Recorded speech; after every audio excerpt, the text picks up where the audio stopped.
Naiintindihan mo naman siguro na hindi ka na pwede maghagdanan, kaya dito na ang magiging bagong kwarto mo. Ano po to?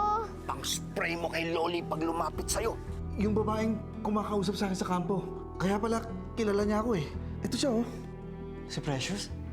Napirmahan mo na ba yung pinapipirmahan ko sa iyong cheque? Anak daw ni Ma'am Loli si Precious. Ano? Hindi kaya sila ang utak sa pagpapapatay kay Sir Nick? Sandali lang po, may kakainin lang po akong bato. Darna! Alam ko kung sino pumatay sa kanya. Sino? Si Precious. Letter Caroline, kayo po ba yan? Si Mami Loli ang nandito. At nahuli ko rin kayo.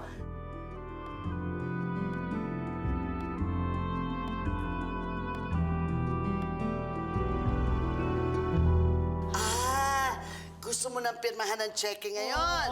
Good! Good! Magkakasundo tayo dyan. Hershey! Dali! Pirmahan mo na. Dalian mo! Kundi... Sandali.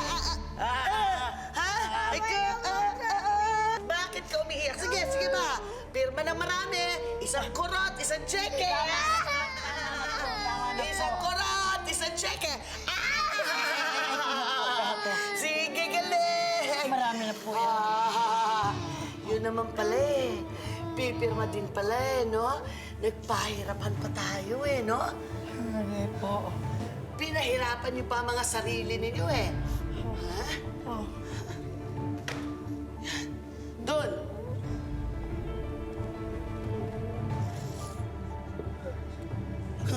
Sorry.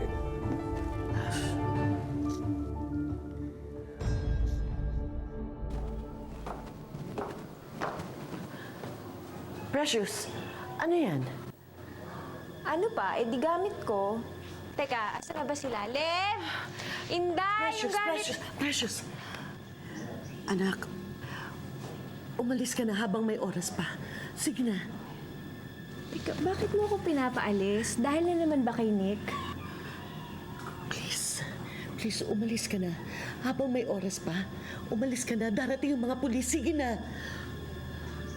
Sige na, Precious. Umalis ka na. Darating ang mga pulis. Kasama nila si Honey. Ma, nilaglag mo ako? Paano mo naman nagawa sa akin yan, Ma? Precious, anak.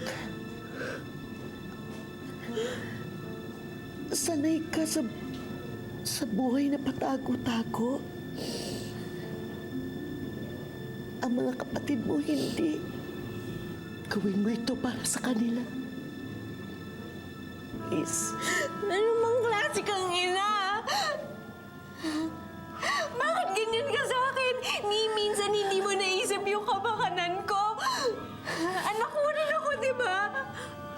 At saka hindi totoo yung sinasabi mo. Hindi naman ako sanay magtago eh. Ginagawa ko lahat dahil yun ang gusto mo. Mali yung akala ko eh. Akala ko mamahalin mo ako. Tapos hindi pala totoo yan. Please, magtago ka na, please. Para sa kapakanan mo. So, hindi ko kailangan to. Wala kang kanunawa. Dad!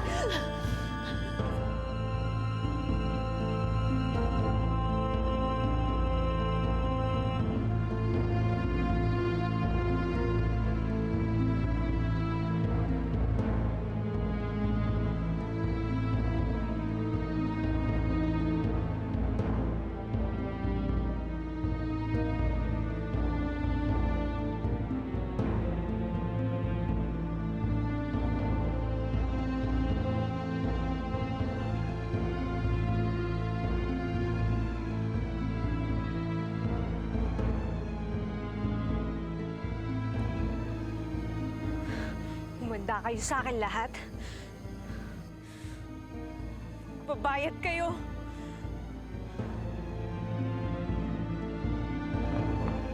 Ma, paano nakatakas si Precious? Hindi ko siya matiis. Anak ko pa rin siya. Ma! But anyway, we don't have time. Sinusundan ako ni Chad tsaka ng mga pulis. Umayos ka na! Umayos ka na!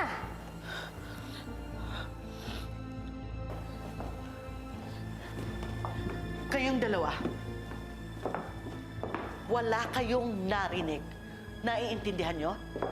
Ikaw, Trudis, huwag kang magsasalita. Dahil pag ginawa mo yun, malalagot ang lola mo. At ikaw, pwede ka na magsalita. Tutal, wala naman makakaintindi sa'yo. Okay lang. Teka dito.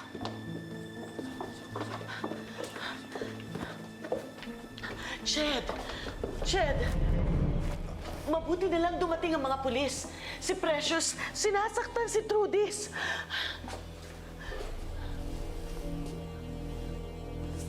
Trudy, halika na. Alis na tayo. Sa maniwala kayo't hindi, wala kami kinalaman sa mga pinagagawa ni Precious. Si Honey pa nga tumawag ng mga pulis.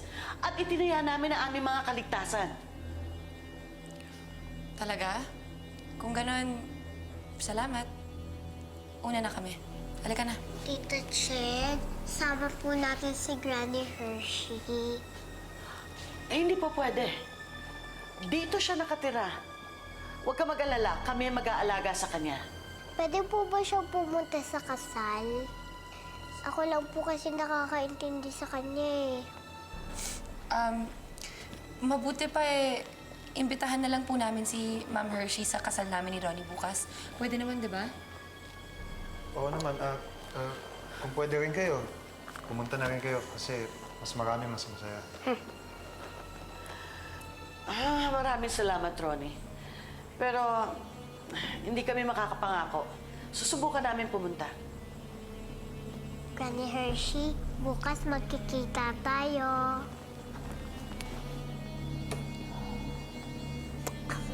Granny Hershey, habang wala ako. Ano, paano? Halika na. Sige po, Ma'am Hershey. Tuloy na po.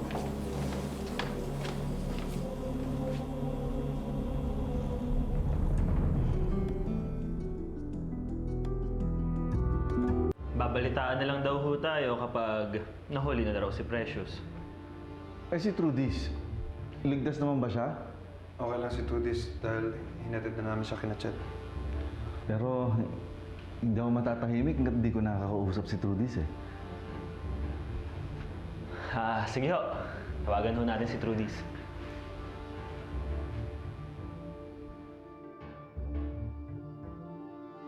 Hello, Kuya Mix. Hello, Trudis. Kakausapin ka ng papanik mo, ha? Saglit lang. Hello? Trudis, anak.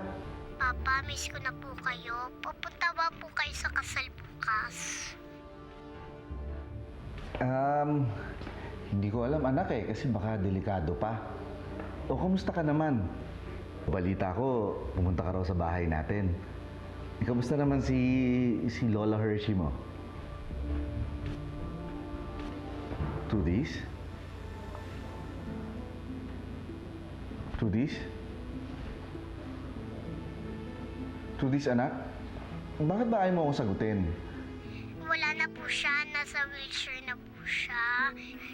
Tsaka hindi na po siya ganun magsalita. Sabi nga ni Mami Loli, ngungo na daw eh. Kamusta naman ang lagay niya doon? Trudis, anak, bakit ba ayaw mo akong sagutin? Ha? Alam ko may tinatago ka sa akin, anak. Papa, huwag po kayo magagalit ah. Hindi ko po kasi masasagot ang tanong niyo. Kasi ayaw ko po mapahamak si Granny Hershey. Trudy, sige. Hindi na bale, anak. Tahan na. Magpahinga ka na, ha? Sige, good night.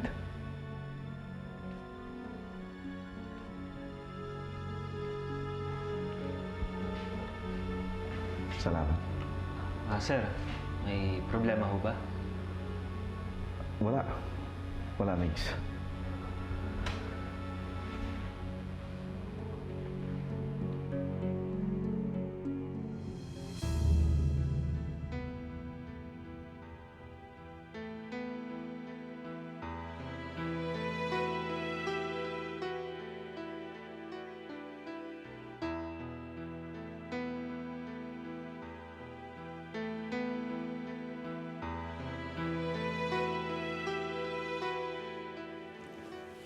Ched!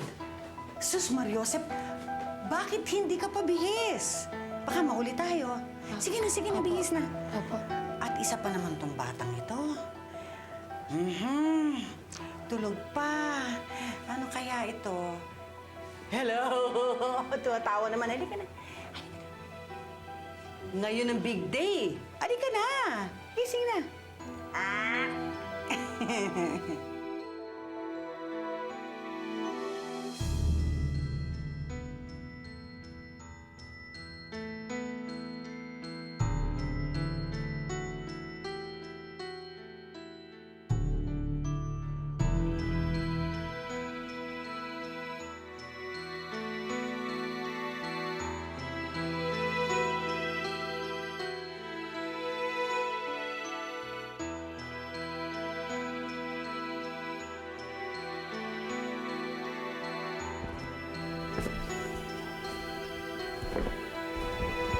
Migs, Kuya, ready ka na?